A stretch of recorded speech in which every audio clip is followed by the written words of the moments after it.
I feel as artists, we expose ourselves. We put our heart and soul into work.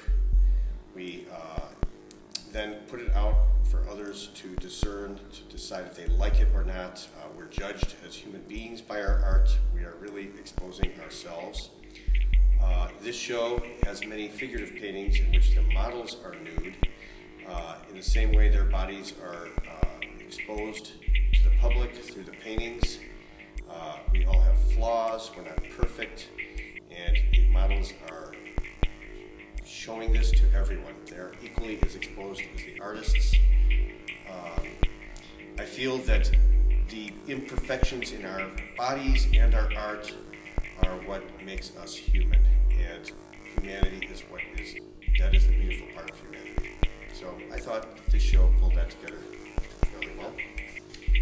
Kirsten Tradowsky, one of the three artists in this show, exposes herself, not necessarily her models. They're actually from old snapshots of people growing up. She had as all of us, difficult times feeling left out in school and growing up as children. We all have awkward moments, left out moments. Kids are together and leaving another one out, and we've all been in this position. And these paintings here sort of pull that out. They're all familiar paintings. We've all had photographs done in our lives. We all know this one. We've all stood in front of the class with a grade marker in front of us. We've all either skated or slid on a frozen puddle in the backyard, forming a little pond. We've all been left out of groups like this. This painting is called Winners. We've been left out of these groups. We've been included in them at times. So growing up as well as adulthood is a series of being left out of things and being included, and the difficulties and triumphs in life. And I'd say Kirsten's paintings point that out.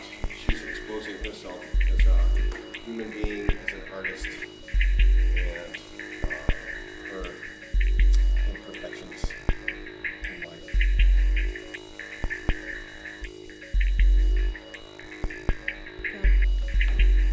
Ron Johnston, one of the painters in this exhibit, ironically, his technique works almost as a camera does.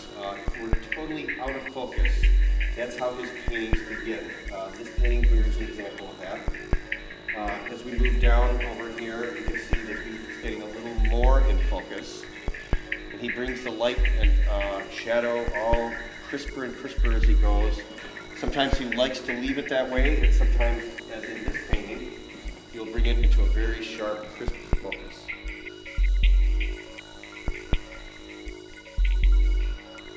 Go.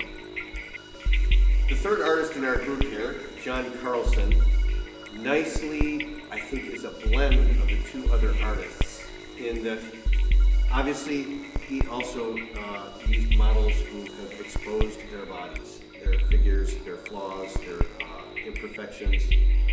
He exaggerated things. He really pushed the idea that the figure is bendable and twistable and not perfect in any ways, but very interesting. The human form is just very interesting in all its poses and mannerisms.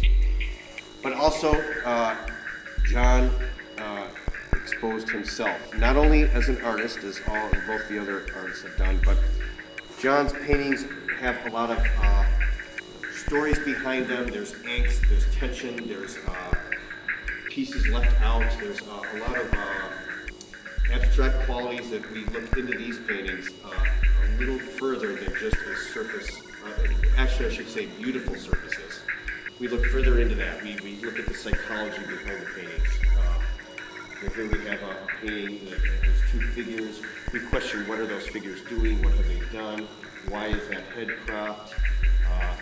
Here we have a woman falling forward. Why is that? And so his paintings have a lot of stories behind them that we take on a further level than just looking at the visual qualities or the compositions, which are beautiful in themselves.